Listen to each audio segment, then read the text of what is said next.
Well, welcome back, everybody, to the second best movie-related show in the entire state of Texas, coming at you live from the capital city. My name is James Weddington. I'm one of the producers here at Death Strike Media, and today's show is going to be a little different. I know I'm a little bit behind on the content, so what's going to happen is I'm going to show you some raw footage that we filmed the other day. I haven't had time really to edit it or put it together in any fancy package, so I hope you enjoy it. With me is going to be a gentleman named Sean Sharp. He's going to be the full-time co-host of this channel and co-producer. I hope you enjoy it. He's also probably senile at this point. Well, he's also, swimming in bathtubs of money, so. Yeah, there are harder ways to live. There are. Slightly harder ways to live, but what else was there? Keep in mind, there is a second Christmas movie. There was the movie that. Jerk. Hey. Oh well. So, yeah, there's the Christmas movie, and then there was the Ewok movie. Ah, then there's three. I guess. I'm not. So there was I remember the Ewok movie. Yeah, the Ewok movie was pretty terrible. I vaguely remember it now. Yeah. I saw it on broadcast TV. Yeah. And I only saw it the once. Apparently, it made such an impression upon me. I had no desire ever.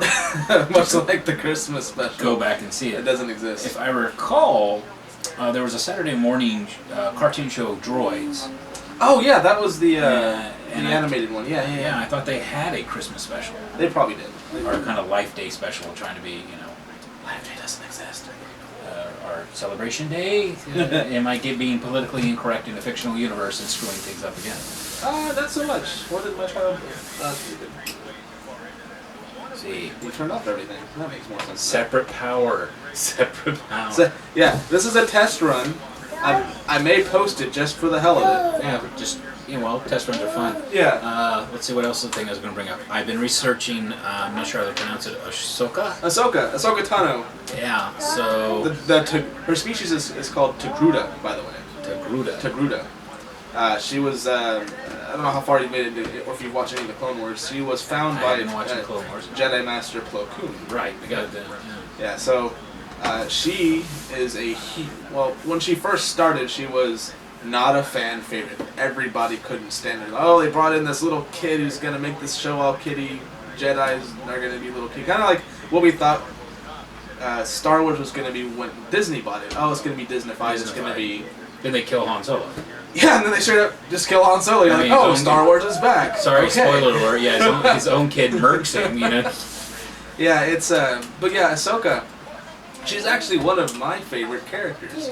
I do love Luke. Growing up, I never really wanted to be Luke. I wanted to be more of the Han Solo-y character because he was... Cooler. He was cooler. But I like Ahsoka, and I liked Anakin in Clone Wars. Not the movies, the acting was terrible, but the animated series Clone Wars. Because he kind of said what he wanted to say when he wanted to say. He didn't kind of care. He's like, no, this is how I think this is going to happen. And Ahsoka turned out the same way. She kind of didn't have a filter. Right. Loved it. But that's kind of like the joke once you're first introduced. Was this the plan all along? Yeah, the creator Dave Filoni, not creator, but the director, I guess. I can't remember his exact title. But yeah, Dave Filoni worked with Lucas developing the Clone Wars series. Because it was still owned by Lucasfilm at the time. And then he wrote in Ahsoka. And it was actually a mastermind of both Dave Filoni and George Lucas. Yeah, it was the idea to give Anakin a Padawan. So, yeah. Well, and it's going to sound really tangent, but there's an ancient tradition for that, showing the history aspect. Yeah, that's what Lucas did. The Spartans, if they had you remember the book, if they had a young Spartanite, they gave him an old squire. If you were an old squire, they give you a young squire, or an old Spartan, they give you a young squire to balance out your perspectives. Yeah. Plus, it's always a rule, you never know anything until you're trying to teach it to someone That else. is so true. That is so true. And, I guess they excel at being like loudmouths and everything.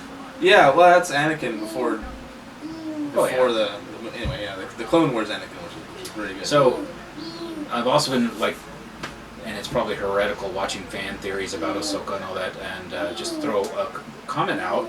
A fellow student from AI actually stopped going to school to become her at Disney. Oh yeah, One of the live action. Yeah, she actually stopped and took up the role of Ahsoka for many years, and that's impressive. I wouldn't have. I don't think I'd do that, like unless it like paid a lot. But it is. Disney has deep pockets. They do have deep pockets, and I have a off-topic real fast. My buddy who I work with, his aunt just retired from Disney, and she now gets to go to Disneyland or Disney World or anywhere else in Disney for free for the rest of her life, and she can bring her family with her. I guess she's now like the favorite person to visit for Probably. holidays. Yeah, well, she also lives in Florida, so there you It's go. like, where are we going for Thanksgiving? Florida. We're going to Christmas. Florida. Where are we going for Hanukkah? Florida. Kwanzaa? Florida. Eid. we're just gonna live in Florida. Yeah, that might be best just to move there. But it's going back to Ahsoka real fast. In my opinion, I actually think Ahsoka is the tragedy that is the Clone Wars series. Like you see, although you follow Anakin and of course we know what happens to him. Right. And we know later on in Rebels, if you haven't seen it, you have Vader versus Ahsoka. You have the Master and the Apprentice, kind of like Obi-Wan and Vader. But in a more tragic sense, because you follow this character more thoroughly throughout her whole path as a Jedi, and you realize that the faults that she sees in the Jedi Order, you kind of see it as well. You're like, I kind of side with her. Yeah. So you kind of, I don't know. I feel like that's the tragedy of the Clone Wars series is the Ahsoka and the Anakin relationship.